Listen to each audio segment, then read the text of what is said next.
Mam vjen me dy histori të bukura ditën e sotme, përpara se një falënderim special shkon për mbështetësit e Mam, Lethiza, Dinorios që janë javë pas jave me ne, por gjithashtu ju të dashur miq që na ndiqni, sugjeroni njëkohësisht edhe lutem shumë që të bëni subscribe në kanalin e YouTube për të na ndjekur në çdo video që na hedhin, për të komentuar njëkohësisht dhe për sugjeruar.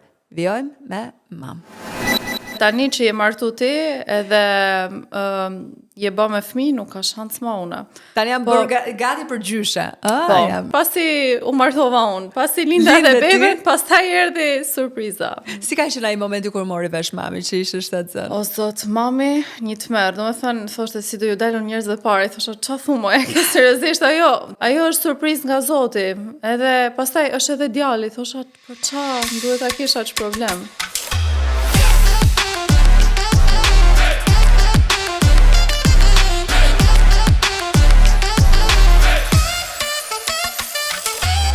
Sot në Mam, do kemi një vajzë e cila u nis larg vendit të saj kur ishte shtatzën me një bilet one way pra vajtje, e cila kaloi 30 orë të dhimbjes pa bashortin pranë. Megjithatë zgjodhi të ishte e fortë për të vijuar, për të lindur e për të sjellë në jetë beben e saj, dhe sigurisht për t'i dhuruar një jetë shumë më të mirë. Sot në Mam kam Joy Fushën. Ja, ti e nis rrëfimin tënd që thua gjithmonë kam dashur të jem një mami. Përshëndetje Rinda, shumë faleminderit për ftesën. Jam shumë e lumtur që jam pjesë e misionit tënd. Unë gjithmonë kam pasur dëshirë të bëhem një mami e re, duke parë edhe marrëdhënien e ngushtë që kisha me mamin. Ne kishim vendosur edhe datën e martesës, dasmës pra, e kishim ndarë edhe me bashortin po thonim pse jo, mos ta kemi edhe beben ton në dasëm, në atë ditë kaq lumtur. Pra nuk doni ta bëni në mënyrë tradicionale që martohemi dhe pastaj kemi beben ton, por e nisët nga bebja. Më modern nga kjo pjesë. Edhe ja kështu erdhi pastaj shqyr që nuk kisha asnjë komplikacion për të mbetur shtatzën. Për të mbetur shtatzën dhe pas shtatzanisë. Domethënë kam shijuar shumë edhe shtatzanin, edhe pse ishte dasma, kam përcyer, kam shijuar në maksimum. Pra, ti ke qenë shtatzën ndërkohë që bëre dasëm? Po, kam qenë 4 muajsh. 4 muajsh. Pra ke shijuar me beben në bar. E dija so kohë që çfarë kishte gjinin e bebit? Nuk e dija, e kam marrë vesh disa ditë pas dasmës, pasi doja të kisha gjithë familjarët e mi në gender reveal, edhe thash pse jo ta bëj para se të miknin për Kanada të gjithë, pastaj edhe t'isha vetëm me bashortin. Por le të themi gjithmonë mamat apo vajzat që janë në pritje të ëmbël e kanë pak më merak atë ta shijojnë në maksimum dasmën e tyre në momentin që kanë një bebe në barkë, sidomos kur janë ato muajt e parë. Për ty si ka qenë? Unë po të them e kam shijuar pa fund, edhe nuk e kisha merakun, mos të kërcej, mos të vesh taka. E kam shijuar shumë, më thonin gjithë, kujdes se tani je shtatzën, thosha jo, jam okay. E ndjeja veten okay edhe të fortë. Edhe çuditërisht kur je shtatzën e ndjen veten sikur je më e fuqishme. Merr forcë, me një forcë të mbinatyrshme. E ke pasur si ka qenë si shtatzënie lehtë pra me të vjella apo jo? Të them të drejtën, ishte sikur mos isha shtatzën fare.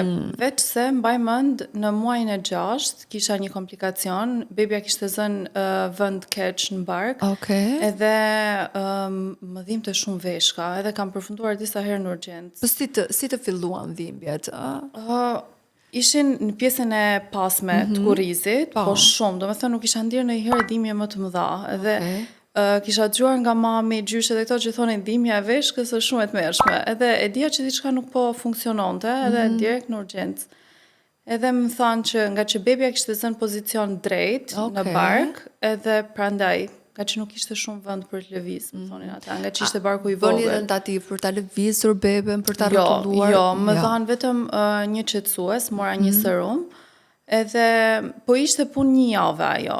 Nuk zgjati shumë. Jo, nuk zgjati shumë, se ndroi edhe bebja pozicion edhe ishte okay pastaj. Ne ke shijuar ato muaj të shtatzanisë me peshën si ke qenë? Peshën kam kam marrë 18 kile, gjithsej, po nuk dukesha, isha okay, edhe thoja, okay, po ha qa du se në rregull jam. Okay. Po pastaj kur vjen puna për t'i heq të kile, të është pak vështirë. Po, gjithsesi kur e mendon që ke sjell në jetë një mrekulli, nuk e vë unë zjarr fare sepse ato kilogramët janë shumë më pak nga ajo mrekulli që ti ke sjell në jetë. Kështu që fokusi gjithmonë duhet të jetë te bebi, që të ketë edhe një rritje shëndetshme edhe gjatë shtatzanisë, por edhe më pas mbrapa. Megjithatë, ajo që do e ndryshon të rrjedhën e historisë tënde do të ishte në javën le të themi në javën e 37 ka qenë 35, sepse ti po priste që të shkoje në Kanada ku jetonin prindërit e tu. Pse Joy? Në fakt, shtyse e madhe ka qenë bashkëshorti, sepse e dinte sakrificën që kanë bërë prindrit e mi për të na çuar në Kanada, për të na shkolluar atje. Edhe thoshte, pse t'ja u heqim këtë mund? Do më thëmë, pse jo?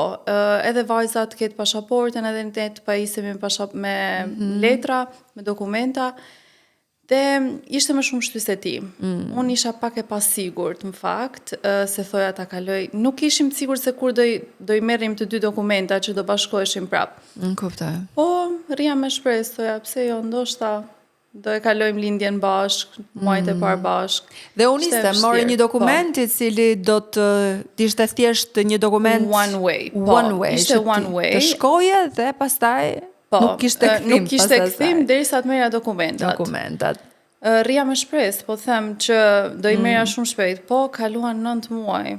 Edhe unë nuk i mora dokumenta deri në atë Megjithatë, më flit pak për rrugtimin tënd, pra që në momentin që morë këtë dokumentin one way, ti duhet të shkoje, preve një bilet për të vajtur në Kanada. Po, ishte me Air Polish, sepse ishte linja më shkurtër që unë doja të bëj, ishte 10 orë. Edhe thash, pse jo të marrë këtë Air Polish më mirë se sa të tjerat. Edhe shkova atje, isha përgati e gjitha me valixhe komplet. Edhe më thanë, jo, nuk bën, se ishte vetëm një letër, nuk ishte një pasaport fikse. Edhe më thanë, jo, nuk bën, nuk mundesh, pastaj, pas ca ditësh, telefonatat e mia me airlines edhe për të pyet se me cila airline e pranon, sepse ata ma kishin dhënë këtë dokument për një arsye. E drejtë. Dhe e vetmi airline që e pranonte ishte Turkish Airline. Ajo ishte 16 orë udhëtim, sot i madh, thoya me vete si doja dal. Po seriozisht mendoja vetëm kur të mbrija te familja, që do kisha ata afër edhe isha, po. Thoya do kaloj edhe kaloj shumë mirë, nuk pata asnjë komplikacion. Dhe por kishte një problem, mendoj që ti do shkoja atje do të përballeshe me mjekësinë atje, dhe 37 javë që të ndiqesh nga një mjek i caktuar atje ishte pak e vështirë. Do me thënë, ginekologët atje në Kanada e kanë si rregull që të marrin vetëm në javën e 12 dhe më pas. Do me thënë, pas kësaj nuk të marrin. Nuk të marrin më. Edhe unë normalisht nuk kisha të njëjtën përparësi si ata që ishin të ndjekur me ginekolog.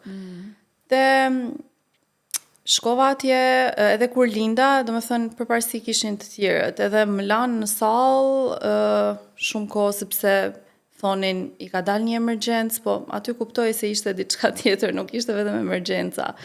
Ishte pjesa që përparësi kishin tjerët. Vendasit, pra ata që punojnë paguajnë sigurime të gjitha këto. Por si do të vinin ato dhimbjet e lindjes në javën e 40? Po, në javën e 40, do me thënë nisin dhimbjet e para, isha okay, thash po pres në shtëpi. Pastaj iki tek urgjenca sepse nisën të shtoheshin normalisht. Ika tek urgjenca dhe më thanë nuk je gati akoma, do shkosh në shtëpi. Më dhanë një qetësues, e mora qetësuesin nga ora 10 e darkës, kështu, pastaj në 5 të mëngjesit më plasën ujërat. Edhe ika, do me thënë, tek urgjenca përsëri më thanë që nuk je gati akoma, do shkosh të presësh shtëpi, sepse atje në Kanada e kanë shumë kështu, do me thënë vetëm momentin në shtëpi, po, se sa në spital. Po, në momentin e fundit thonë hajde. Po, unë nga që ishte edhe lindja e parë, edhe kisha shumë frikë edhe mera këtë pjesë, thoja më mirë të jem aty te doktorat se sa të shkoj në shtëpi të bëj vajtje ardhje. Por në momentin që më plasen ujërat, ishin jeshile. Edhe ju them mjekëve që kështu puna, do me thënë, i kam jeshile. Më thonë, tani u bë puna serioze, më morën direkt, më monitoruan, më thanë që bebi kishte bërë jashtë shitjen nga stresi i lindjes. Po. Dhe aty qëndrova në monitorim, domethënë më thanë që kur të lindte bebi mund të kishte komplikacione, duhet merrte antibiotik, më thanë që duhet ta çojnë për pastrim, në inkubator. Dhe ishte e tmerrshme. O zoti i madh, domethënë e vetmja unë s'kisha dhimbjet e lindjes fare, thoja vetëm dal nga kjo sallë gjallë bashkë me beben. Ajo është suksesi. Dhe në të vërtet shkoi shumë mirë. Por zgjati si lindje? Po, gati 30 orë, domethënë tmerr. Unë isha në fillimet e lindjes, domethënë dhe më thanë që do të zgjasi, sepse ata e dinë e monitorojnë. Dhe mora epiduralen, sepse normalisht kaloja gjitha ato dhimbje, unë thoja edhe kur t'jetë momenti për të lindë gocën nuk do kem më fuqi. Edhe pse e merr epiduralen, prapë i ndjen ato dhimbjet, nuk të kalojnë kështu si me magji, po rëndesën. Çfarë mendoja ato orë? Mendoj shumë për bashortin që ta kisha afër. Po, ishte ëndra e çdo vajze besoj është që ta ketë bashortin afër, domethënë të jep forcë mendoj. Por ajo ishte, unë e dija që si ishte e mundur në ato momente, edhe thoja vetëm t'jep mirë unë dhe vajza, edhe të ikin në shtëpi të dyja shëndetshëm, domethënë kjo ishte kryesorja. Dhe si ishte ato momentet e fundit përpara se të dëgjohet qarën e saj? Shumë me stres, sepse ata më thanë se do ta marrin beben, kishte mundësi që mos çante vajza sa të lindte, se ishte pjesa e jashitjes që kishte bërë te barkuim. Dhe shumë stres. Pastaj sa lindi, domethënë direkt kaçar edhe ma lehtësoi komplet. Ta vu në gjoks? Po, direkt ma vu në gjoks, sepse më thanë, nëse do ketë ndonjë komplikacion, nuk mund ta bësh këtë skin to skin me fëmijën, edhe ajo është dëshira e çdo mami, besoj që ta bëj atë skin to skin. Si u ndjeve në atë moment kur ta vu në gjoks? Si e kujton atë moment? Pas 30 orësh shpritje. Dita më e lumtur e jetës, domethënë një emocion që nuk e kisha ndjer asnjëherë më përpara, por prapë kisha edhe atë mërzin, le të them, sepse unë doja, atë moment e kisha imagjinuar ndryshe, me bashkëshortin afër. Dhe direkt sa e linda vajzën i the mamit, ma merr vilin në kamër për bashkëshortin, direkt. Dhe ishte shumë me emocion. E morë në telefon, në kamerë, si ishte reagimi ty? Zot, më duke qajt. Po, normal, shumë emocionuar, se da i e ka vujt shumë pjesë që... Shumë e vështirë duhet jetë. Ai nuk e ndjente që ishte baba, tamam, nga largësia, normalisht, se nuk është njësoj si kur ta kesh fëmijën afër, si... Mendoj që ti do kesh shumë momente të dokumentuara, video dhe foto për shkak të kësaj situate. Shumë. Edhe lindjen, po gjitha. Edhe lindjen e këtë dokumentuar? Po, kisha shoqin e ngushtë aty. Okej. Që e falenderoj shumë, ka qenë forcë shumë e madhe për mua. Dhe gjitha me foto, me video, shumë lezetshëm. Si ka qenë momenti kur rikëthyet në shtëpi me bebin? Kanë qenë vështirësi normalisht, është një eksperiencë komplet e re. Ti nuk e di se ku je. Pra sa vjeç ishe ti? 23, po. Edhe ke frikë, thua, a do di unë të merrem me këtë fëmijë? Nga erdhi ky fëmijë, edhe pse e përgatit veten 9 muaj, prapë është ajo frika që çdo mami besoj e ka, por unë kam pas ndihmë shumë mamin tim. Edhe fala asaj, domethënë e kam kaluar shumë mirë këtë pjesë. Gjithënia si ka qenë për ty? Gjithënia besoj për çdo mami është pika kryesore edhe më e lodhshme. Unë deri 4 muaj çova hesën me G. Nuk kisha mjaftueshëm gjyqën fillim, ndoshta kjo vjen edhe nga ndihma që mbante mami, se e mbante shumë herë natën edhe ajo, edhe ndoshta gjiri nuk stimuloj mjaftueshëm që të prodhonte, por i kam dhënë edhe formule dhe G, por pas i bëri 4 muajsh, u shkëput direkt. E merte vetëm natën, shumë pak, edhe nuk ja vlente, thash, sa stresoj edhe veten, të mërziti ty kjo gjë? Po, më mërziti shumë, më stresoj shumë. E kisha imagjinuar ndryshe ti? E kisha imagjinuar që ta çoja deri 2 vjeç me G.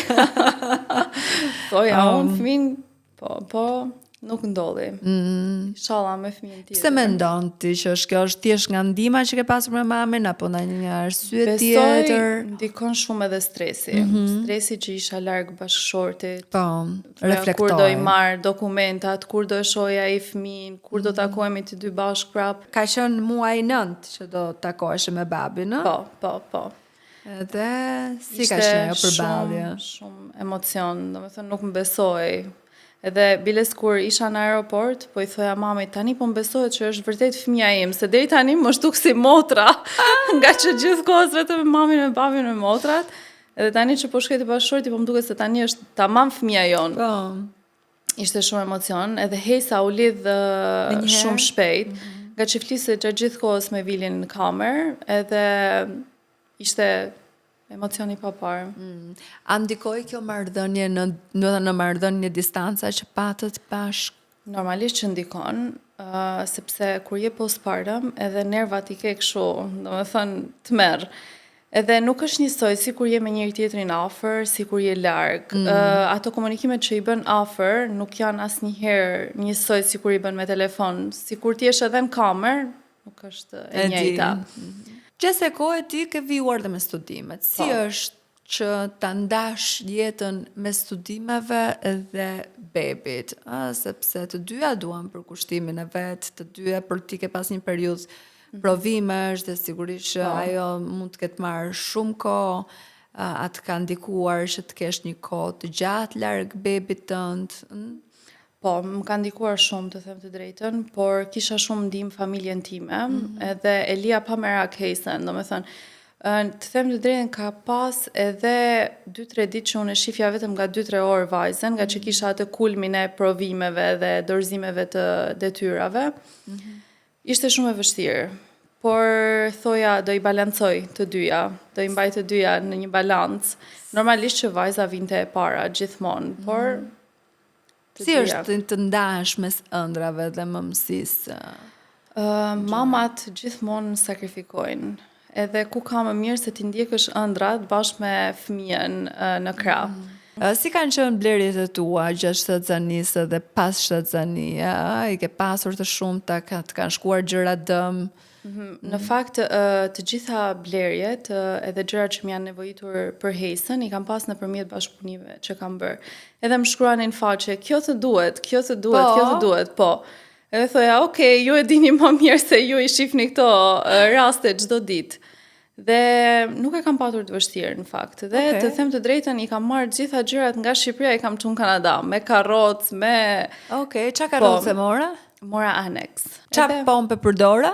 Të Mom Cozy. Ai jastiku që vendoset për t'i dhënë gjë fëmijës është shumë ndihmues. Më ka ndihmuar shumë. Pompa e xhirit po ashtu. Është larë si bibronave. Edhe ajo që bëhet formula, ajo makineria që bën formulën është shpëtim. Baby Breza, po. Ajo është shpëtim. Mendoj që është shpëtim edhe unë. Po, kur e ke me formul, po. Nënat me formul, që nuk janë gjithënëse ekskluzivisht, besoj që ai është shpëtim jetë, doli vonë, në fakt e kam thënë, kur lindi atare, doli pas disa vite më pas, se po të kishte qenë, besoj që do ishte ideale. Është shpëtim. Çdo mami ja sugjeroj kur e ka fëmijën me formul dhe nuk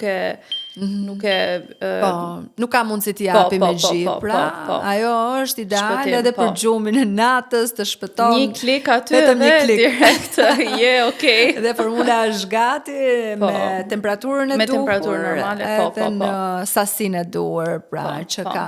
A ke qenë ti e fiksuar për pjesën e kimikateve në produkte, në veshje, të gjitha këto? Të them të drejtën jo, kam qenë shumë easy going. Domethënë nuk kam qenë ajo mami e fiksuar pas këtyre gjërave. Pa mendon që ka ardhur koha? Tani ka ardhur koha shumë. Që të mendojmë pak më shumë për çfarë po shohim në lajme, po. Shumë e vërtet, gjithçka me efekte kancerogjene, shumë e vështirë, nuk e dim se çfarë po ham.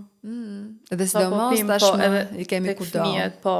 I kemi në ilaçe rrobash, I kemi në produktet e bebeve pafund, sepse thonë që ajo më dhënë gjithmonë unë arrit ta flasë me mamat e tjerë thotë 96% clean e pastër, po atë 4% s'na tregon askush. Ç'është ajo? Çfarë ka ai 4% që ai ka pikërisht atë gjën e keqe, që prandaj duhet të jemi shumë të kujdesshëm e shumë alert, besoj në këtë pikë ka ardhur koha, sepse sot po shikojmë pasojat tek vetja jon, por imagjino sa pasojat mëdha do kemi te fëmijët tanë që gjërat kanë ardhur duke u përkeqësuar në këtë pikë. Të them të drejtën, ky përkeqësimi ka ardhur pasi Hejsa ka bërë 1 vjeç, që dolën gjitha ushqimet, që ishin formulat dhe pastaj të kap ajo frika. Por një gjë që bën speciale historinë tënde dhe shumë interesante është fakti që fill pas ti kërkove që të bësh ere e mami si mami jot. Po. Por ndërkohë, mami duket sikur nuk kishte mbaruar ato punë mirë me pjesën. Mami e kishte mbaruar. E kishte mbaruar. Domethënë, thoshte tani që je martu ti edhe je bë me fëmijë, nuk ka shans më una. Tani jam bërë gati për gjyshe. Por erdhi si surprizë e Zotit. Nga që ne jemi 5 motra, edhe kemi pas dëshirë gjithmonë ta kemi një vlla në fakt. Por nuk erdhi. Edhe pastaj, pasi u martova unë, pasi linda dhe beben, pastaj erdhi surpriza. Si ka qenë ai momenti kur mori vesh mami që ishe shtatzën? O zot, mami, një tmerr, domethënë thoshte si do ju dalën njerëzve parë, thosha ç'a thumo, e ke seriozisht ajo? Ti nuk e ke bë veti, thosha in vitro ose diçka. Ajo është surprizë nga Zoti. Edhe pastaj është edhe djali, thosha për ç'a duhet ta kesh aq problem. Po ishte 43 vjeç. Ishte 43 vjeç. Në mosh për t'ja arritur këtë shtatzani. Po.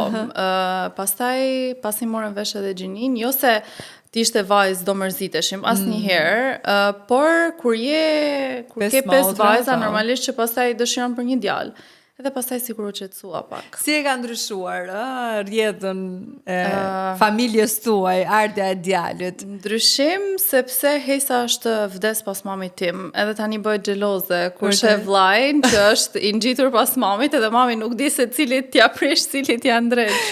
Ka jep gji mami? Po, jep gji. Në fakt deri 4 muaj që ka dhënë gji. Duket se këto ushqime që ham tani nuk e di se ç'a ndikojnë. Sepse mami të gjitha ne na ka rrit me gjitë gjithave deri nga 1 vjeç e ca. A ka qenë e vështirë për mamin që të ndaj këtë dashurinë midis mbesës edhe djalit tani? Ajo thotë që i do të dy njësoj. Po patjetër, atës nuk e diskutoj unë. Po seriozisht, nëse është diçka për t'ja plotësuar, më përpara ja plotëson vajzës time se sa djalit. Me thënë ka kështu pikë të dobët Hejsen. A ndihet e lodhur? E ndihmon ti tani mamin? O zot, ndihet shumë e lodhur. Edhe vllai sikur ja bën me hile. Shkojeve unë e vendosën me fjet, direkt më fle 5 minuta, asaj 2 orë i duhet më marr me të. Është shumë fort vështirë. Pra me gjumin pas kanë probleme. Shumë probleme. I them nuk e di se si i ke bë 5, tani edhe 6, i them se si a del ti, zot e di. Po motrat e tua ndërkohë jetojnë atje? Po, jetojnë atje me mamin, po janë gjitha në shkollë, në punë, kanë jetën e tyre, kupton, po, nuk mund ta ndihmojnë gjatë gjithë kohës. Normalisht ja japin një dorë, po megjithatë kur dilni bashkë me njëra tjetrën, ju pyesin kur të dyja jeni me karrocë. Dyshojnë që janë fëmijët e mi. Se normalisht kur shef një të re, normal që mendon se janë fëmijët e saj, po. Po, shumë gjë e lezetshme. Të kalosh mëmsinë bashkë me mamin, prap, është shumë ndjesi e bukur. Cila kanë qenë frikrat e mamit tënd? Ti kujton çfarë thoshte? Thashë themet e njerëzve para. Këto. Ajo është gjëja që e vuajnë gjithë në Shqipëri. Çfarë do thotë të tjerët? Çfarë do thonë të tjerët? Po, unë vetë si person sa ma tha, unë isha shumë e lumtur, i them unë nuk e kam, nuk e vuj fare këtë pjesë, as motrat e mia, të them drejtën. Se ka shumë fëmijë që e vujnë shumë të pjesë. I thonë mamit, jo, mos bëjmë fëmijë. Po. Unë se kam pas problem hiç. Dhe i bëri mami këto gender reveal këto? E bëri gender reveal. Ne nuk e dinim asnjë për gjinin. Edhe i thash mamit, kjo është shtatzania e fundit që do kesh. Pse jo, mos ta bësh diçka që nuk e ke bë asnjëherë përpara. Ti asnjë shtatzani nuk e ke shiju. Tamam. Edhe po thotë, po dali gocë, po ç'a ka marr? Po të paktën mos ta bëjmë, thotë. I thosha, po s'ka mor gjo. Gjithsesi është një zbulim që s'e ke bërë përpara.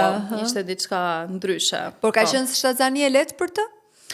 Në fakt ajo vuajti nga diabeti pak. Edhe kishte për të bërë të insulinat, edhe në fakt mendonin se bebja do dilte më i madh, do të linte më i më shëndetshëm. Po.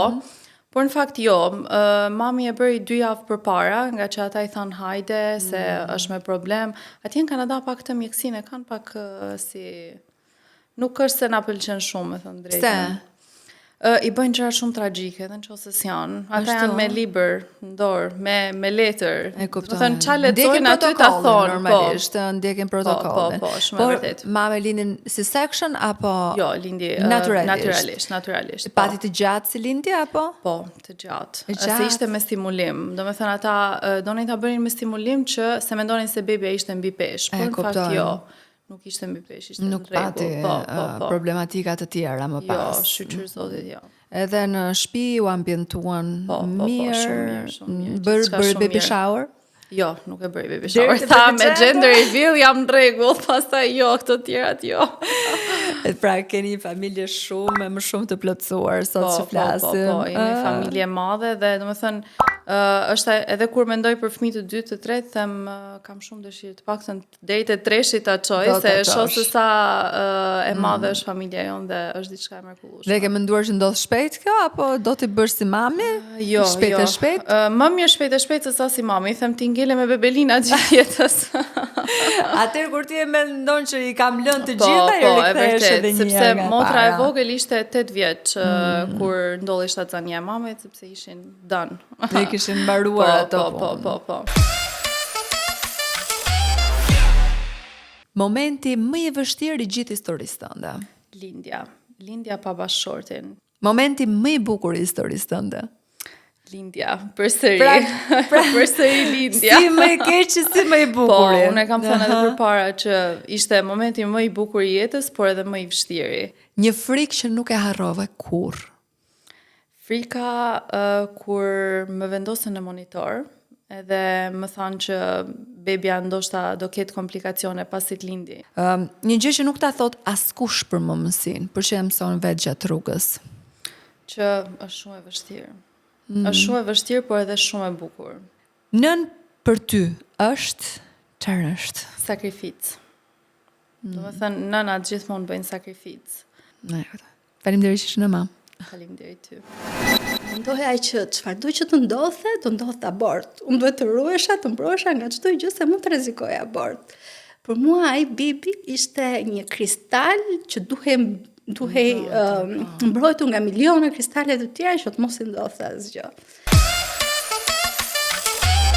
Dhe në mamë sot kam mami Emanuelën, e cila në fakt ka pasur një shtatzani dhe përpjekje me 8 pjeta, të cilën do të na e tregoj sot në mamë, por e rëndësishme është që ka mrekullinë e saj. Sot që flasim, faleminderit që në mamë dhe le ta rrëfejmë historinë tënde, e cila sikundur unë thash ka 8 pjeta, por gjithsesi ka fund të lumtur gjithsesi, apo jo. Fal Zotit.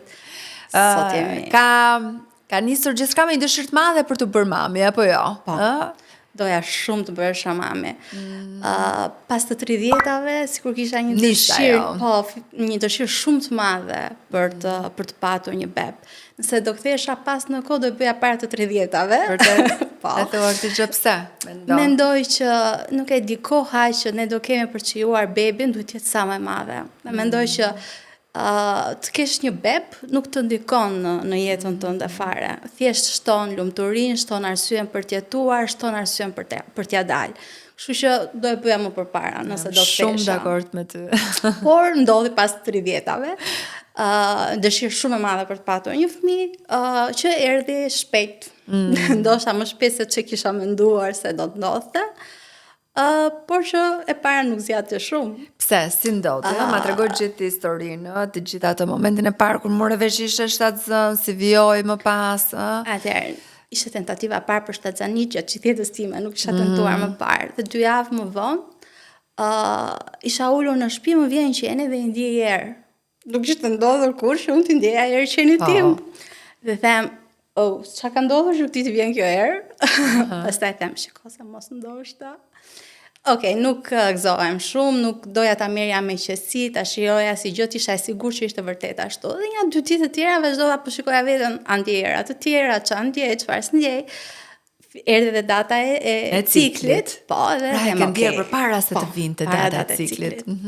Dhe bëj një test.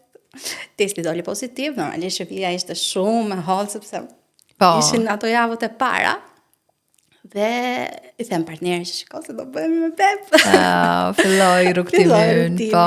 Por që bëra një jetë normale atë javën e parë. Doja që të kalonin dhe disa ditë, pastaj të bëja eko, vizitat, kontrollet e para. Por ndoshta e bëra shumë normale jetën, ndoshta nuk duhet ta kisha bërë aq normale. Që do thot? Që do thot, atë në javën e parë ne vendosim që të bëjmë një udhtim fundjavë. Dhe shkuam nëpërmet. Udhimi shkoi mirë, darka shkoi mirë, nesër mëngjes shohem hemorragji. Okej. Kthehemi normalisht për në Tiranë. Kam qarë gjithë rrugës. Nga Përmeti deri në Tiranë. Fajsoja veten dhe nuk arrija do të pushoja të qarën. Normalisht sasia e ciklit që isha e bindur që ishte do kalonte në abort, nuk ishte diçka normale. Vjem në shtëpi, para se të shkonim në spital, ndjej që pata një shkëputja kur isha në shtëpi. Okay.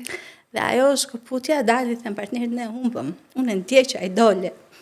Por gjithsesi, të shkojmë, bëjmë një kontroll të dim se çfarë do ndodhi. Ishte totalisht një shkëputje. Unë nuk e kam ndier kur atë shkëputjen. Okay. Më vonë apo më herët nga ciklet e më përparshme. U shkëputi gjithi, domethënë ishte një gjë e fortë që u shkëput. Të dhimbti? Jo, thjesht e ndjeva. E ndjeve si. Jo, nuk kisha dhimbje, thjesht e ndjeva. Shkojmë në spital, ishte ditë e diel. Doktori i turnit më bën eko dhe më thotë që shikon, unë nuk shikoj gjë. Por gjithsesi nuk po ushtroj shumë presion sepse ndoshta është shumë e vogël, po, mos ta përkeqësojmë situatën. Bëj një beta HCG, sot dhe pas 2 ditësh dhe shikojmë se si do jenë vlerat. E bëra beta HCG, pas 2 ditësh vlerat ishin në rënje. Ishin ullur. Normalisht që ishte një abort spontan, spontan që iku. Si e përjetove atë moment? Çfarë mendove? Pas, edhe kisha dëgjuar që ndodh edhe në familje, dhe ishte pak me përgatitur. Okej, pak më përgatitur. Ajo që më vrau më shumë, që më stresoi, më shumë ishte vizita e 2 që bëra. Të hënën, shkoj tek doktoresha ime, që isha ndjekur, dhe pas ekos duhet të t'ja një arsye. Okej, fajsoja veten, po të paktën të kisha një arsye. Ishte vërtet udhëtimi ai që shkaktoi abortin apo ishte diçka tjetër. Bëj ekon me doktoreshën dhe them, doktoresha, po pse ndodhi, kush mund të ketë qenë arsyeja? Edhe më thotë, po iko gocat e tjera nuk e kuptojnë që janë shtatzan, ti do të dish arsyejan. Kur të ndodhi herën tjetër, thotë, do bëjmë analizat. E harrova që kisha kaluar abort, më mbeti në mendje, kur të ndodhi herën tjetër, do bëjmë analizat, dalë them o Zot, edhe sa herë të tjera do të ndodhë. Kë komunikimit të vretë, shumë i keq. Shiko, unë kam mendoj që këtu në Shqipëri komunikimi lën shumë për të dëshiruar. E has kudo. Po mbi të gjitha në mjekësisë aty është ndjenja më e madhe. Aty thyesh më shumë. Aty thyesh më shumë. Mbi të gjitha kur ti e do shumë dhe ti nuk e di se çfarë të pret, se çfarë do të ndodhë më pas me ty. Se mund të jetë një shtatzanie thjesht, siç ishte e dyta, ama mund të jenë edhe sfida pafund të përsëritje. Po, nuk tjetë se sa do jetë limiti, apo si do shkoj më pas. Okej, dalë dhe mendoj këtë gjë. Unë kam prindrit në Itali dhe pas do kontrolli që bëjë Shqipëri, bëjë dhe një çek në Itali. Shkoj dhe njëra atje. Komunikimi pa tjetër që nuk ka diskutim. Ka një diferencë shumë të madhe. Më qetësoi, nuk më tha kur ndodhe herë tjetër do bëjmë analizat, por më tha që para se të tentosh për një shtatzani të dytë, bëj këto analiza. Që korrespondojnë. Eksakt. Që korrespondojnë deri diku me analizat e para që bëjmë ne në 3 mujorshin e parë. Dhe kjo ishte ajo, pastaj deri diku mund të themi një jetë normale, por që duke fajsuar gjithë kohën vetën dhe ato udhtim që ndoshta nuk duhet ta kisha bërë. Edhe sot që kanë kaluar më shumë se 6 vite nga ai abort, them që ndoshta ai udhtim nuk duhet ishte bërë. Domethënë e mendoj edhe pse kam djalin, është një gjë që nuk ja fal dot vetes. Nuk e harroj dot. Çaj është shpesh shumë. Madje edhe ajo shtazania ishte një çik ndryshe, paktën nga e dyta. Ishte ndryshe me emocionet. Çaja dhe qeshja shumë, më shumë se ç'duhet. E kuptoja edhe vet, po nuk arrija dot ta kontrolloja veten. Mund të ishte për qeshur diçka një gjë vogël, nuk qesha shumë. Ishte për qar, për të emocionuar një çik çaja dhe çaja shumë. Ndikoi shumë në hormone. Ajo pjesë. Dhe pastaj kur do të vinte shtazania e dytë? Herën e dytë pa plan, në nëntor të njëjtit vit, themi, doktoresha na tha diku pas 2-3 muajsh mund të ritentoni. Isha prapë në udhtim, kur zbuloj, domethënë kur shikoj datën e ciklit që më kishte kaluar. Ishte prapë fundjavë, them, do kthehemi në Tiranë, pastaj do bëj testin. Vinë në Tiranë, bëj testin në darkë, del pozitiv. Të lumtur, që dole pozitiv, ja dolëm prapë shumë shpejt, por me frikën se si do shkonte. A do shkonte si e para, apo do shkonte mirë. A e ndrove doktoreshën te? Po. E ndrova për tjetër. Ajo është një doktoresh shumë e mirë, por shumë e ftohtë. Dhe unë dua, nga natyra ime, dua njerëz që më të ngrohtë. Arrite ta gjeje? Po. Edhe pse nuk është 100% si çdo doja, po gjithsesi është më e ngrohtë në komunikim. Dhe kthehemi në Tiranë, testin është pozitiv, të lumtur që doli pozitiv, arritëm, pastaj edhe frika. Shkojmë, flem gjumë, ishte darkë. Në orën 4 mëngjesit zgjohemi nga një zhurmë të mëshme dhe një tronditje, lëvizje, lëkundje madhe. Ishte 26 nëntorit, tërmeti 26 nëntorit. E të mërruar, dalë të dera, dalim jashtë, dhe them, o Zot, mos të lutem jo dhe këtë herë. Mendoja që çfarë do që të ndodhte abort. Unë duhet të ruhesha, të mbrohesha nga çdo gjë se mund të rrezikoja abort. Për mua ai bibi ishte një kristal që duhej mbrojtur nga miliona kristale të tjera që të mos i ndodhte asgjë. Se dalim jashtë, prindrit e mi kanë shtëpi private, ikëm tek shtëpia e tyre dhe ishte më qetë, sepse do shtëpiat private janë ndjen pak më pak lëkundjet. Shkoi mirë ato javët, ato muajin e parë. A bëre ti një kontroll? Po. Bëre një kontroll. Po, i bëja të shpeshta pastaj. I bëja të shpeshta. Pas zbulimit të testit nuk prita më të kalonte një javë, shkova direkt doktoresha, bëm veta ACG, bëm kontrollet dhe i bëja shumë shpesh çdo javë, çdo 2 javë ato 2 muajt e parë se kisha frikë.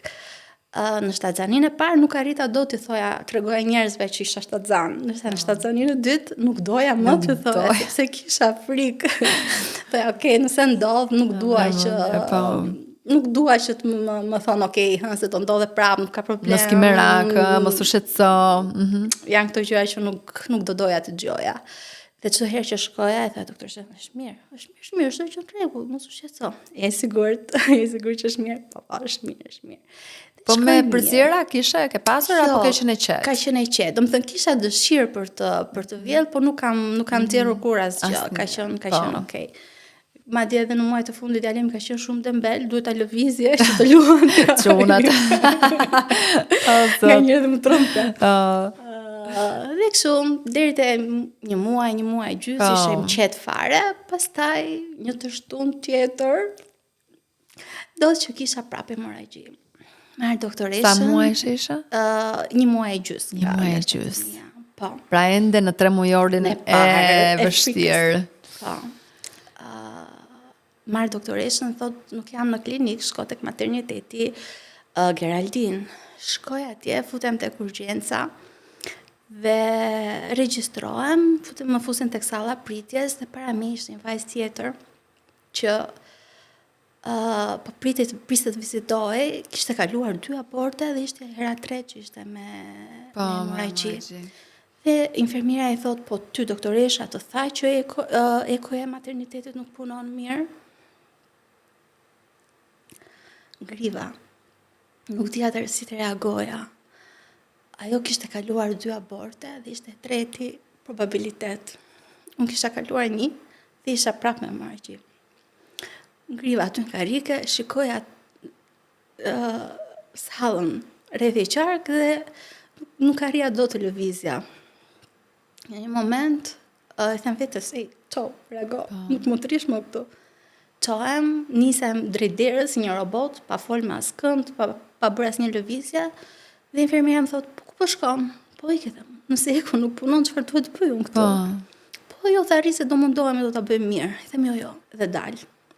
Marr makinën, shkoj një klinikë private, më bëj eko, fal zotit çdo që ishte mirë. Ishte një marrëdhënie normale për kohën. Po.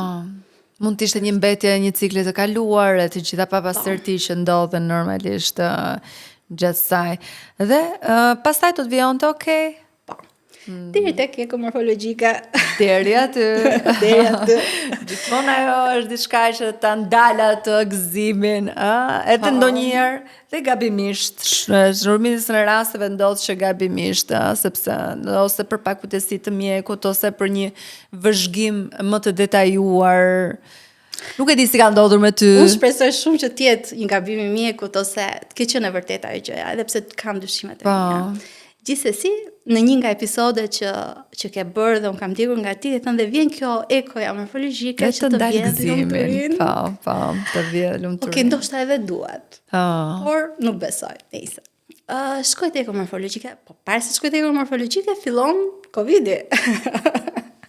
U mbyllëm. Ishte e pamundur të bëj dhe një vizitë.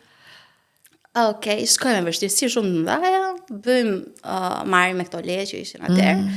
Shkojmë te doktoresha dhe fillojmë me ekomorfologjike. Isha vetëm në sallë. Fal Covidit. Dhe doktoresha fillon, kjo mirë, ajo mirë, kjo kështu, kjo ashtu, okej, e lumtur. Dhe thot vetëm se shikoj që në të 2 anët e trurit ka kiste. Okej. Nëse do ishte në vetëm një anë, deri diku do ishte normale sepse përthahet rrugës, po. Fakti që nga të 2 anët më bën të mendoj që mund të jetë me sindrom. Them, okay, doktoresha, çfarë duhet të bëjmë? Dhe më thotë, kemi 2 mundësi. E para është do presim 2 javë deri te ekoradhës për të parë nëse janë përtharë, dhe e dyta mund të bësh niptin. Nipti ishte analizat që ne kishim vendosur të mos e bënim në javën e 11. Pse? Po, aso kohë e mendoja që si do që t'ishte, ai do ishte bebim. Po. Çfarë do që të kishte, do ishte bebim dhe unë nuk do bëj abort, edhe nëse ai do kishte sindrom. Çfarë ndryshoi pas ekosmorfologjike? Pas ekosmorfologjike bëm eko. Po çfarë ndryshoi? Çfarë ndryshoi? Pikërisht asgjë. Thjesht, domethënë ishte ajo koha për ta kuptuar nëse do ishte apo jo. Nejse, më thot e pyes, për sa ditë del përgjigja e niptit, pasi duke qenë se kisha vendosur të mos e bëja, nuk isha interesuar fare për të gjë. Dhe më thot 5 ditë. Gabim. Po, gabim. Dhe them, okay, 5 ditë janë gjithmonë më mirë se 2 javë. As të ka pas mundin para kur të ka thënë 5 ditë. Nejse, nga i moment e humba, nuk mbaj mend se çfarë ka ndodhur më gjatë ekos. Çfarë mendove, çfarë të shkuan? Deri në atë moment e kisha ndruar jetën me bebin tim, me një beb të shëndetshëm. Dhe nga ai moment fillova të ndroja jetën time me një beb me sindrom. Nuk do ishte asgjë ndryshe, por gjithsesi vështirësi do ishte një çik më ndryshe. Do kishte sfida. Fillova të ndroja jetën me atë. Nuk ta pranoja ashtu. Ta pranoja ashtu siç është. Gjithsesi e kisha menduar këtë gjë dhe në javën e 11, kështu që nuk më bënte ndonjë ndryshim shumë të madh. Tani ndryshon pa diskutim, por jo ndonjë ndryshim shumë të madh. Dal jashtë dhe nga fytyra ime duket që diçka nuk shkonte, nuk ishte siç duhej. Dhe ai më thot, partneri më thot, po çfarë ke? Dhe shpjegoj se si është situata. Po mirë, okay, shko dhe bëj niptin, analizën. I them, po shiko, se ne kemi vendosur mos të bëjmë këtë analizën, pse duhet ta bëjmë? Po mirë, shko pyeta se nuk ka problem. I them, okay, shkojmë në shtëpi e mendojmë dhe kthehemi. Dhe më thot, nuk mund shkojmë në shtëpi dhe të vim se jemi në Covid, është lockdown.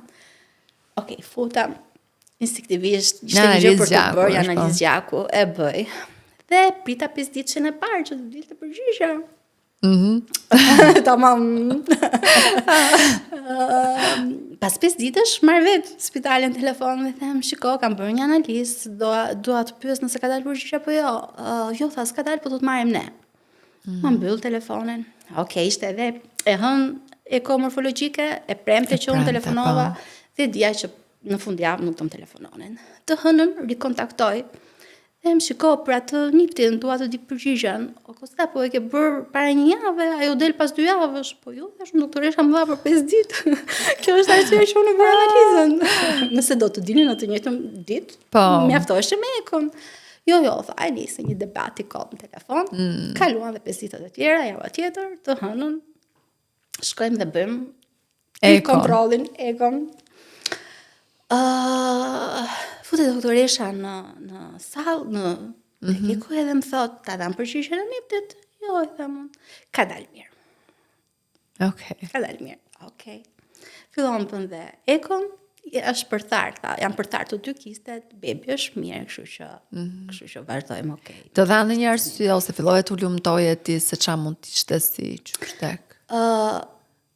Ndoshta si gjithë shqiptarët, po mendoja për keq. Është një spital privat dhe donte të kalonin x lek më shumë për spitalet. Qartë. Ishte vetëm ajo gjë që mua më vjen në mendje. Pra i duhej nipti se s'bën. I duhej në buxhet. E kuptoj. Dhe pastaj? Pastaj shkoi mirë, çdo gjë mirë deri në ato 2 javët e para të lindjes. Që të ishte lindja. Po, para lindjes, që filluan ato frikra se si do shkonte, si do i kuptoja që po më vinin 12 e lindjes e njëra tjetra. Që vendosur ta bëj naturalisht?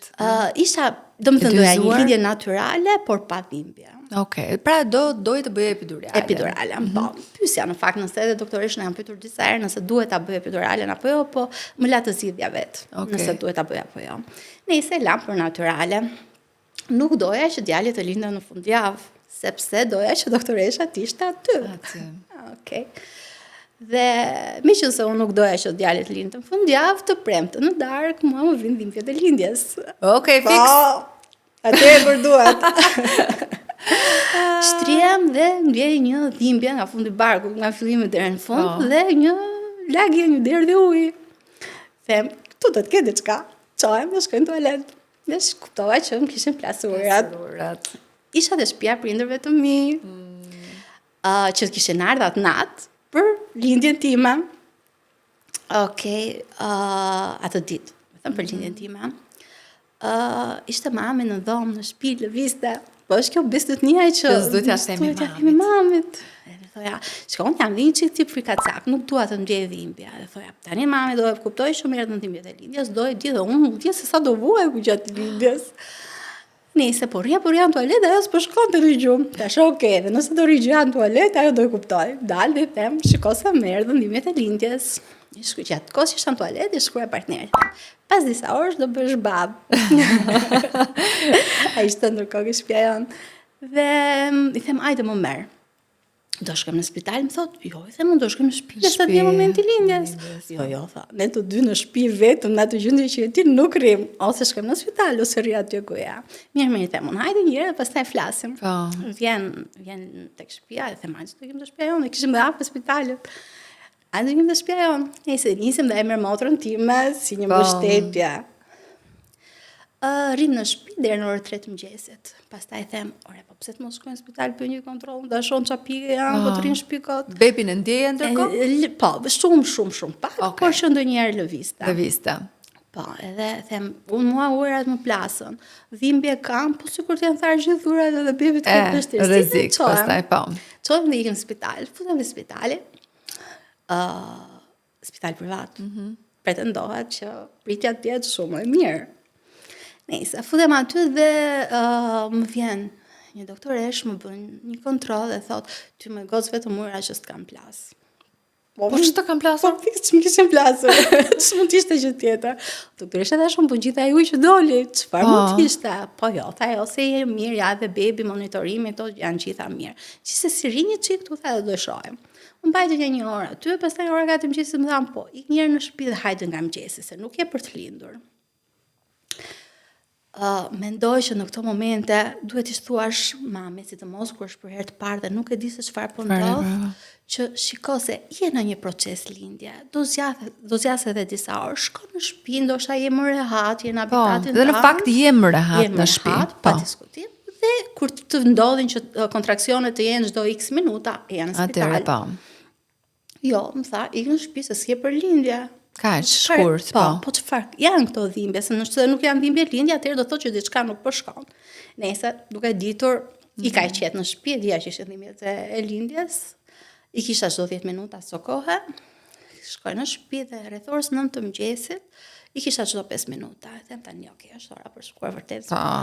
Çohemi, ikim prapë në spitalit dhe futem te recepsioni, them, "Lemroni doktoreshën se do ta lind me cezarian." E dia që s'do futesha në cezarian, po nejse, ajo dëshira ime. Vjen më rikontrollojnë, vjen dhe doktoresha turnit, vjen me telefon dhe i thot me doktoreshën time dhe i thot, doktoresha, ke 2 vajza për lindje, të dyja lindje natyrale dhe asnjëra epidurale. As nuk e kishte pyet fare. Se çfarë donim të bënim. Ne them jo, unë dua epidurale, patjetër. Ishte ora 9:30 kur unë kërkova epiduralen. Anestezisti erdhi në orën 11:30. Atëherë u zgjua nga gjume? Po, më sa duket. Okej, e kuptoj. Dhe vjen në orën 11:30, mamia më bën një kontroll dhe thotë, "Je 7-8 cm e gati për të lindur, je sikur që do ta bësh?" Bëj tash. Ja, unë ç'më priste në sallën e lindjes, më bëja epiduralen. Edhe bëra epiduralen. Ka qenë procedurë e kollajt? Po. Okay. Më vonë kam ndjer dhimbje, tani ndjer dhimbje. Okay. Po, por në moment nuk është se ishte ndonjë dhimbje shumë e madhe, e durueshme. 11:30, në 12, shkoj te salla e lindjes, në 12:05 lind djali. Ishte një lindje shumë e thjeshtë, shumë e mbar. E kujtoj si një gjë shumë të bukur. Lind djali. Vetëm ishte në salla? Po, sepse ishte Covid dhe normalisht. Plus që dhe partneri im nuk e përballon. Nuk e përballon atë. Dhe pritën jashtë. Lindi djali. Dhe ka që në i momenti i lindjes, qara e parë, kur e pe për herë të parë. Po shikoja kështu nga larg, më dukej ndryshe, domethënë e kisha ndryruar një çik ndryshe në fakt. Nga ç'lindi. Mua më thonë gjithmonë që kam qenë një beb shumë i bukur. Dhe pretendoja të bëja një beb shumë të bukur. Plus që kisha edhe shumë kohë që nuk shikoja një beb, nuk e dija si ishte. Më dukej shumë i zi, shumë mirë. Shikoja kështu, zot po pse shkaq. Nëse pastaj to ka gjëra të mendimet e parë, se di se çdo gruaje mund të kalojë lloj mendimesh në atë moment, ka gra që i duket sikur kalon një jetë ato momentet që vjen bebi në jetë. Ja, ishte një procedurë shkurtër, por që shikoja nga larg, pasi ma vendosën, kur që çuan, pastruan këto gjëra, shikoja nga larg dhe më dukej shumë i zi. Nëse pastaj shkuam në dhomë, fillova ta merja në krah. Kur që ante një qike prekja dhe qetësohej dhe mendova që është që e thjesht më fësia, qanë, prek dhe natyrshme. Dhe mirë, pjesa e vura në gji me njëherë sa po shkove? Po, 2 orë pas lindjes, e vura në gji. Sfida e gjithënjës ka qenë goxha e vështirë për mua. Në gjithë rrugtimin tim, ajo mendon që është më e vështira. Ajo ishte më e vështira. Ndoshta, po edhe fal asaj që unë nuk isha përgatitur për atë gjë. Mendoja që ishte shumë natyrale që pas lindjes do vinte qumshi dhe ushqeja bebin dhe kaq. Dija që do kisha dhimbje të gjoksit, por jo mungesë të qumshit, jo se nuk do më vinte qumshit. E marr, tentoj ta vendos pas 2 orë pas lindjes dhe rregullisht. Atë ditë nuk i dhash as formul, sepse gja bebi ka ato rezervat e veta. Të nesërmen vjen infermiera dhe thotë shiko, po do t'i japim një çik formul, se nuk ka problem. Dhe më po jo, se edhe tani është okej ai, mban dhe pak. Pastaj do e shohim, se dhe ndoshta më vjen qumshti. E tentojmë, por s'po vinte. Dal nga spitali, shkoj në shtëpi, ritentojmë her pas here, po qumës nuk ishte fare. Nëse në ato momente them, okay, unë nuk mund ta lëj djalin në vdesë për ushqim, duhet ta ushqej qoftë edhe formul. Ja, formul dhe fillojmë. Ushqehej me formul, ama nuk e kam lënë kurrë pa provuar pra provuar që Për ta vënë në gjë, pra. Për ta vënë në gjë, po. Çdo 2 orë e gjys, ai ishte në gjokë dhe provonte thithë 15 minuta njërin krah, 15 minuta krahun tjetër dhe pastaj pinte formul. Okej. Kjo sjati 23 ditë. 23 ditë. Kanë qenë 23 ditët më të vështira të jetës time, deri në ato momente të paktën. Ndjesha e paaft për ta ushqyer. Çfarëdo gjë që bëja, nuk më sjellte qumshtin. Pastaj është edhe kjo që kushdo që vinte, më pyesta, po e ushqen me gjë? Dhe të gjithë jepnin këshillat e veta. Ato këshilla që në ato momente asnjë nën nuk ka nevojë. Para se të lindja djalin, unë doja shumë që të vinin prindrit e mi që të më ndihmonin me djalin, por kur linda dhe erdha në shtëpi nuk doja askënd. Doja të rria vetëm me djalin dhe me partnerin për shijuar atë që kishim krijuar. Dhe duhet të gjeja një mënyrë t'u thoja edhe njerëzve që as mos të mërziteshin, por edhe të mos më bezdisnin. Ai 5 ditë që parë ishte goxha e vështirë, se gjithsesi dhe ata duhet vinin ta shikonin bebin, mundoheshin të më ndihmonin. Dita e 5 ishte dita që duhet shkonin bënin dhe kontrollin e parë. Qaj një qik në shtëpi, po jo shumë, se nuk doja edhe të më shikonin gjithkohës duke qarë. Futem në makinë dhe filloj qaj. Shumë. Pa pushim, shkojmë te spitali, nuk isha aftë të ktheja përgjigje doktoreshës që pyeste për djalin. Nëse e morën e vizituan, nuk e di ç'të bën, u morën me partnerin, mbaruan me djalin dhe u kthyen nga unë, tentonin të më qetësonin, po shiko se nuk është fundi botës edhe po të mos kesh shumë, do japësh formulë.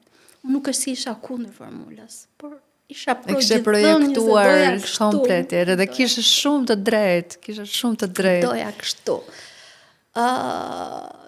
E vështirë, shumë e vështirë. Ti e vej bëja gjithçka. Para çdo gjithëdhënie e çvishja djalin, e peshoja, e vishja, e ushqeja. Kishe marrë peshore në shtëpi. Kisha marrë peshore në shtëpi. Në fakt ma bën dhuratë, po edhe të mos ma kishin bërë dhuratë. Mos bëni dhurata të tilla. Mos bëni dhurata të tilla. Si mund të bësh dhuratë peshore? Çe do peshore një mami? Çe do? Është idiotësi. Gjithsesi do e kisha bler. Mos e blini. Do e kisha bler. E çvishja, e jepja për të pirë, e çvishja prapë, e peshoja, e vishja. Ishte njëjta procedurë çdo 2 orë e gjys. Doja të kuptoja sa pin, a kisha qumësht apo jo. Se kuptojmë ne kur ham ushqim, sa na rritet peshorja. Ndryshonte një çik. Ndryshonin pak ato numrat. Dhe kjo më bënte që të besoja që një ditë do vi me gjithë tentativat. Po, për të kuptuar. Po, dilte 10 ml qumësht. Po çfarë ishte 10 ml qumësht? Asgjë. E kuptoj. Gjithsesi atë 10 ml që nxjerrja nga pompa e jepja. Pa diskutim. U lodha nga kjo rutina. E njëjta gjë çdo ditë, doja dhe tikja nga shtëpia. Dhe u them prindërve dhe partnerit, do ikim me pushime. Po djali sa ka lindur, ku do ikem? Dhe unë ikë dhe vetëm. Hajde, në vazhdesh ikë vetëm. Normalisht do vinin çfarë do bënin. Nisemi drejt Sarandës. E njëjta gjë dhe ato 4 ditë që ndenjëm atje, një natë lodhem. Isha natën e fundit që do rinim atje, u lodha dhe thash, shiko, unë e tentova 23 ditë dhe asgjë nuk ndodhi. Pse duhet ta torturoj djalin çdo 2 orë me të njëjtën procedurë. Japin formulë dhe bimra të dy, edhe ai ushqehet, edhe unë s'takoj trurin që nuk do vi kjo gjëja. As natë jap formulë, ai ngopet dhe flen gjumra atë. Në mëngjes zgjohemi dhe do niseshim për Tiranë. Futemi në makinë, sa po futem ndjej një dhimbje të madhe gjoksit. Them, ç'ndodhi? Erdhi qumshti. Pas 23 ditë. Atëherë kur ti u tërzove. Atëherë kur unë u tërzova. Ndoshta ishte edhe problem psikologjik. Unë doja patjetër. Doja të ndjesha aftë që unë po ushqeja djalin me xhirin tim, me qumësh xhiri. Marr pompën dhe nxjerr 40 ml qumësht. Si asnjëherë më parë. E marr dhe them, ja dolëm, zgjo, ti do pish qumësht. Nuk u zgjuar normalisht deri në Tiranë. Mbaja atë qumshtin në dorë edhe ishte arritja më e madhe ime asaj kohe. Nga një moment do të mund të shija djalin me qumë. Dhe vim Tiranë, pastaj filloj të pinte. Kisha më dhimbë se të hidhja qumshin ta derdhja, thoja kam luftuar aq shumë, kemi luftuar, sepse dhe ai luftoi shumë për atë qumësht. Kemi luftuar kaq shumë si mund të hedhim 40 ml qumësht. Okej. Pastaj vazhdoi normal. 22 muaj, 22 muaj ke mbajtur me G, sa bukur. Ai ka pirë qumësh gjithë kohës. Pastaj në 22 muaj që hoqja sepse edhe nuk kisha më në fakt, edhe ai po lidhe shumë dhe s'po më shqehej siç duhej dhe tham okay, do heqim. Mirë, ka qenë gati 2 vjeç, kështu që ishte okay për ta hequr edhe besoj ky është një rast i mirë frymëzimi edhe për mamat, janë dua shumë që ta simulojmë sa më shumë këtë pjesën e dhënies me G, domethënë edhe kur ti lufton kaq shumë, kur e do kaq shumë, e di që nuk dua të bëhet frustruese, sepse nënat nisen me idenë që u do jap me G, po sikur mos kem, fillon frika që në shtatzani, po sikur mos kem. Por ajo që besoj që ndoshta aty edhe të ka penalizuar sepse ka qenë koha e tillë, ka qenë Covidi njëkohësisht, mendoj dhe i sugjeroj të gjitha mamave konsulente laktacione. Patjetër. Janë të domosdoshme. Shqyrë Zotit ne i kemi aktualisht edhe në Shqipëri, që mund të kesh takim tek për tek njëkohësisht dhe mund të ndihmojnë në fazën e gjithëdhënies. Unë besoj këtë gjë nuk e kam bërë për veten time, por sot që mendoj do e kisha bërë. Edhe do e kisha shtyr edhe më tepër se sa 9 muaj. Por dua shumë që ti frymëzojmë nënat në këtë pikë, të shkojnë, të luftojnë sa më shumë për gjithëdhënien. Është kaq e rëndësishme. Po, është shumë e rëndësishme. Për shumë arsye. Është edhe më thjesht jeta me gjithëdhënie. Ti mund shkosh kudo dhe ke qumshin gati, nuk ke pse të bësh një shumë të transportosh gjëra. Por duke mos diskutuar pastaj vlerat që ka qumshi të magjishme, të pazëvendësueshme. Sa do të mirë të jenë formulës, nuk jam kundër pa diskutim, nëse dikush nuk i arrin, unë udhëzova dhe patjetër që do jepja formulë. Por janë vlerat që nuk arrihen me formulën, kështu që e tentojmë. Ndoshta jo siç e tentova unë, sepse më rëndoi psikologjikisht si gjë, por ta tentojmë. Por ja, duke kërkuar dhe ndihmë, duke kërkuar ndihmë. Është shumë e rëndësishme të kërkojnë ndihmë mamat, edhe që para se të lindin, sepse ajo është një proces që duhet të nis para se mami të lind, ashtu si kundër edhe para përgatitja shtatzanisë edhe lindja, janë ca gjëra që sot janë bërë më të thjeshta në këtë pikë, nëpërmjet komunikimit me mamit apo me konsulentët e laktacionit. Njëkohësisht, kështu që duke i pasur këto lloj zgjedhjesh dhe këto lloj mundësish, mirë është t'i përdorim. Mirë është t'i kërkojmë edhe t'i përdorim edhe të na vinë në ndihmë, sepse edhe nga ana emocionale do të kemi shtatzani më të shëndetshme, por edhe do të rrisim fëmijë të shëndetshëm nga ana psikologjike. Njëkohësisht, dato shqiptare, Po, ishte një dato shqiptare. Pastaj 22 muajsh filluam të erdhen dhe çdo gjë ambientua thjesht me të zgjedhjet shtetërore apo private? Private. Zgjedhja private për faktin që janë më pak fëmijë në klasa. Kam kërkuar shumë për të gjetur çerdhen që mua më binte për të çuar djalin. Doja një ambient që të kishte ambient të jashtëm dhe ushqimi ishte shumë i rëndësishëm për mua. Ushqimin që deri në ato momente unë e kisha sjell nga Italia, çdo gjë. Nga Italia çdo gjë? Çdo gjë. Po si ja kishe sjell? Po mamin thash, familja ime jeton atje. Dhe atë kohë nga që djali sapo kishte lindur dhe lëviznim shumë, ose ata këtej ose ne andej. Pastaj me autobusa që bëjnë linjën, të gjitha ushqimet, kremrat, pelenat, dhe çdo gjë tjetër. Vinte nga Italia. Deri 22 muaj. Pastaj hoqja dorë se normalisht do të fiksuar në këtë gjë. E di ku kam problemin unë te kjo dhe dua ta them këtë gjë, sepse dua ta them edhe për mamat e tjerë. Ajo është një rrugë e pasigurt se duke ardhur me furgona. Kupton? Vap, ftohtë, domethënë produkti kalon në disa procese të cilat nuk duhet kaloj, sepse janë orë të gjata, se s'po të flasim për një udhtim në avion, dhe që i sjell në avion. Por këtu kemi rrezikshmëri të lartë sa i përket produkteve në proceset që kalojnë. të dua të cek pak. Pra pse u bëre fiksuar në këtë gjë, ndërkohë pa marrë parasysh që këtu mund të ndikonte në cilësinë e produktit që ti po sillje në Shqipëri. Ajo që sillja unë me autobusa që ishte orë gjatë, ishin pelenat, ishin kremrat, ishin ushqimet e ngurta, drithrat, makaronat, orizi, gjëra të tilla që gjithsesi për mua nuk prishen nga ky udhtim.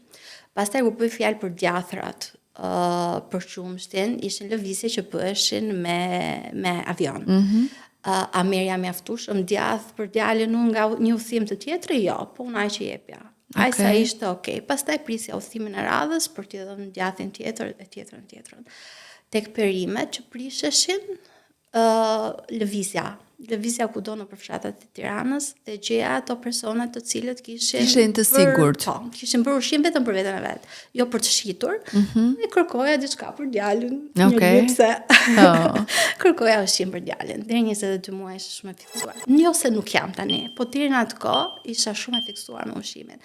Po duke pas parasysh se sa shumë flitet në Shqipëri për Unë jam shumë dakord për atë që të kesh edhe një, le të themi, një fshatar të sigurt ku e merr produktin, vezën njëkohësisht, çdo gjë. Është shumë e rëndësishme dhe lavdi Zotit ne i kemi këto mundësi, të kemi njerëz që njohim në përfshatra që mund të na i mundsojnë. Jo të gjithë i kanë, por ama tek këto produktet që ne mund t'i gjejmë në Shqipëri, le të them në supermarkete, këtu ndoshta unë do isha pak e dyzuar, domethënë, kupton, sepse shoh njerëz që marrin formulën me makinë që më duket e tmerrshme, imagjino ilaçe që më duket e tmerrshme me makinë rrugë shumë të gjata. Pra edhe doktori vetë dhe mjeku të sugjeron që mirë nuk është që të vinë nëpërmjet rrugëve, le të themi rrugëve toksore, sepse bëjnë shumë orë të gjata në makinë edhe varet se në që ti ndalon, kur nuk je vetë flasësh për problem. Sepse ti nuk e di se çfarë procesi kalon, është një shofer tjetër që bën ndalesa pafund, e lë makinën në diell dhe proceset në cilat kalon ajo formulë themi apo ilaç ti nuk e di asnjëherë sepse s'e ke parë kur ka ndaluar shoferi. Kurse kur e bën vetë është ndryshe se varet se e menaxhon vetë atë gjë. Për këtë flas më tepër edhe prandaj dua ta cekët dhe ti them nënave që të jenë pak më të kujdesshme në produktet që sjellin, le të themi të tjerët për ta. Domethënë e di që mund të jenë 5 lekë më pak, po sa kushton ai 5 lekë më pak në fund fare. Jo, nuk mendoj që është kjo arsyeja që ne sjellim që unë sjellja nga jashtë të paktën. Arsyeja ishte fakti që janë më të kontrolluara. Edhe ilaçet edhe unë i kam sjell nga jashtë, gjithmonë me avion. Këtu jam okay, sepse edhe unë e bëj dhe unë këtë gjë. Po i kam në kontrollin tim. I marr unë në dorë, në çantë dore, kështu që është okay për këtë gjë. Po kur ta sjellin të tjerët pra në rrugë toksore, unë duhet sjellësh produktin që do e sjellësh në anë toksore. Në këtë jam pak më shumë prandaj dua të kem, le të themi, të bëhet një lloj ndërgjegjësimi për mamat që zgjedhin këtë lloj forme, ndërkohë që nuk e din se çfarë kemi folur me doktorin tim, kemi folur edhe për vaksinën e meningjitit për këtë pikë sepse ka që sjellin kontrabandë në Shqipëri në forma të ndryshme, por ai më sugjeron më mirë shkoj plije vet dhe e ke ti në dorë se çfarë po sjell në Tiranë, pra të mbrojtur, le të themi, nga pajisjet e dhura, ndërkohë atë tjetrin nuk e ke parë, sado farmacist jetë nuk e ke parë se si e ka sjell. Kështu që ndoshta në këtë pikë duhet ndërgjegjësohemi pak më tepër. Megjithatë, të ka kërkuar motor ose vlla? Shumë. Kur ka nisur? 4 vjeç. Nga 4 vjeç. Unë dua të kem një motor, një motor. Okay. Ndoshta edhe se filloj të shikonte në kopësht që kishin me motor ose vlla, edhe filloj të kërkonte motor. Nga njerë vjen dhe mpudh barkun dhe thot këtu brenda është motra ime, po rrite dhe do dal një ditë. Por që të shohim. Dhe ju si prindër e dëshironi një fëmijë të dytë? Unë e kam dashur gjithmonë. Nuk doja kur që ta lija vetëm dhe ata. Përveç fakti që të doja shumë të kisha një gocë, po edhe nuk dua ta lë vetëm atë. Unë them gjithmonë që dhurata më e madhe që prindrit na kanë bërë neve ishte që kemi njëra tjetrën, një motra. Që do doja të paktën ai të kishte një. Doja ta bëja kur ai ishte 3 vjeç, por unë ndryshova punë dhe më duhet të punoja për të ngritur punën. Tani kam thënë kur të bëj 40 do bëj bebin. Jam në vitin e fundit të këtij cikli. Të këtij cikli. Kështu që do. Aty nëse ke vënë Zoti- limitin nëse vetë. Zoti do. Njëkohësisht po, me tjetër. dhe unë ta uroj. Çfarë do doje që publiku i mam të merrte sot nga kjo historia jote me se zbën? Janë dy gjëra. Një, mamat e ardhshme të mos heqin dorë nga gjithënia, dhe dy, të mos dëgjojnë askënd. Të marrin bebin dhe të jetojnë jetën e vet. Nuk ka rëndësi nëse mërzitet mami, babi, vjera, apo kushdo qoftë. Është momenti i tyre dhe do të shijojnë momentin e tyre. Ndërsa mamave dhe papave, vjerit dhe vjerës, do I thoja lërini të jetojnë, kuptojni, mirë kuptojni, mos të insistojnë me këshilla që ata kanë, se nga njerëzit dhe thonë, po ne kemi rrit kaq kalamaj, ke rrit aq kalamaj të tuj, ky është fëmia im dhe do të arrijë siç dua unë, nuk mund të arrijë siç ke rritur ti. Çdo vit që ndryshon, që kalon, gjërat ndryshojnë, gjërat përmirësohen, gjërat të reja dalin dhe nuk mund të rrisim një fëmijë të 2026 siç kemi rritur një fëmijë të 87. Një moment që nuk do harrosh kurrë. Lindja, Frika më e madhe gjatë shtazënis. humbja. Një fjali që të ka lënduar shumë.